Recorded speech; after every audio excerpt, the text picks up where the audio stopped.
Assalamualaikum warahmatullahi wabarakatuh. Perkenalkan, nama saya Nuzulia Quraina. Di sini saya akan mempresentasikan hasil proyek UTS saya pada mata kuliah pemahaman tentang peserta didik dan pembelajarannya. Oke, proyek UTS pada mata kuliah ini yaitu memodifikasi modul ajar, baik yang sudah pernah kita buat atau bisa menggunakan modul ajar Guru Pamong.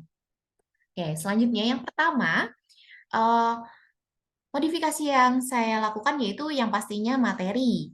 Karena untuk hakikat sains, metode ilmiah dan pengukurannya itu sudah terlewat dan untuk materi grade itu akan dilalui gitu. Nah, lalu untuk tujuan pembelajaran utama, profil profil pelajar Pancasila, pemahaman bermakna, tujuan pembelajaran itu disesuaikan dengan ATP yang sudah diberikan oleh Guru Pamong. Gitu. Selanjutnya kita masuk ke sarana prasarana. Sarana prasarana ini disesuaikan dengan materinya masing-masing. Nah, untuk saya sendiri saya menggunakan ruang kelas dan lingkungan sekolah. Lalu untuk model pembelajarannya itu juga disesuaikan lagi sesuai dengan guru yang akan mengajar dan materinya juga ingin seperti apa gitu. Lalu saya menggunakan model problem based learning dan blended learning. Nah, di sini nih sama-sama blended learning nih. Nah, perbedaannya saya itu tidak menggunakan Google Classroom karena untuk pengumpulan tugas dan pemberian materi saya menggunakan grup WhatsApp dan juga langsung link untuk pengumpulan tugasnya. Lalu pertanyaan pematiknya itu juga disesuaikan dan dibuat oleh guru yang akan mengajar. Jadi ini modifikasi selanjutnya yang saya lakukan untuk modul ajar seperti itu.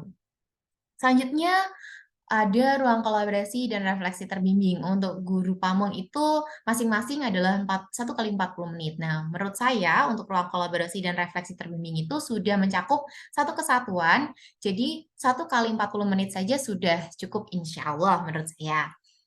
Nah, selanjutnya kita masuk ke diferensiasi konten. Nah, di sini kan lumayan mirip. Nah, perbedaannya modifikasi yang saya lakukan yaitu saya tidak menggunakan biografi dan sejarah, di mana itu akan terlalu jauh untuk materi saya. Sehingga saya ganti untuk itu menjadi bahan bacaan gerak online dan bahan bacaan gerak itu dari penggalan buku seperti itu. Oke. Selanjutnya masuk ke waktu lagi di elaborasi dan aksi nyata. Elaborasi itu saya pakai 1 kali 40 menit dan aksi nyata 2 kali 40 menit. Nah, itu menurut saya sudah cukup. Nah, untuk aksi nyata sendiri, kenapa saya memilih 2 kali 40 menit? Karena percobaan yang saya lakukan insya Allah lebih mudah dan tidak terlalu kompleks. Nah, langsung masuk ke diferensiasi proses, di mana diferensiasi proses itu dibagi jadi 3. Mudah, medium, dan susah.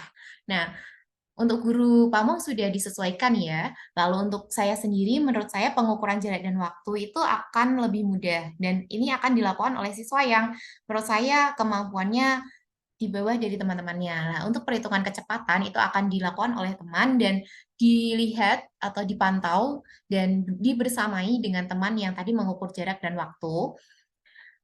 Jadi kemampuannya itu yang sedang. Lalu untuk perhitungan percepatan itu dilakukan oleh anak-anak yang kemampuannya di atas teman-teman yang lainnya, seperti itu. Selanjutnya ada asesmen formatif dan sumatif.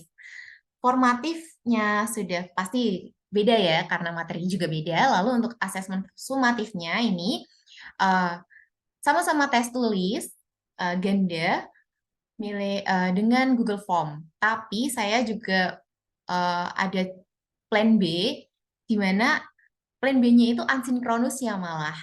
Nah, untuk yang plan A-nya lebih ke sinkronus dengan kertas. Ini untuk memudahkan siswa apabila siswa itu tidak ada HP atau HP-nya mati atau tidak ada kuota. Jadi lebih memudahkan siswa aja untuk yang sinkronus. Nah, kalau misalnya asinkronus itu apabila waktunya tidak mencukupi atau dalam bahasa lain tuh kayak udah mepet untuk UAS gitulah seperti itu. Nah, lalu untuk diferensiasi produknya untuk dari gurunya guru pamong saya itu ada 2 mind map koneksi antar materi yang digital dan manual. Nah, untuk saya sendiri mind map koneksi antar materi itu bisa manual atau digital. Nah, yang produk yang keduanya adalah laporan percobaan itu berupa digital, dibuat kreatif mungkin bisa melalui Canva seperti itu. Nah, selanjutnya di sini ada asesmen formatif. Untuk asesmen formatif yang ada di modul ini, untuk guru pamong itu ada dua.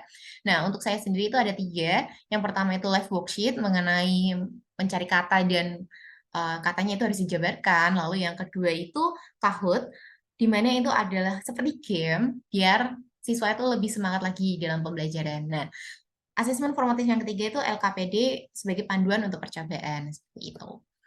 Oke, mungkin sekian dari saya, kurang lebihnya mohon maaf. Wassalamualaikum warahmatullahi wabarakatuh.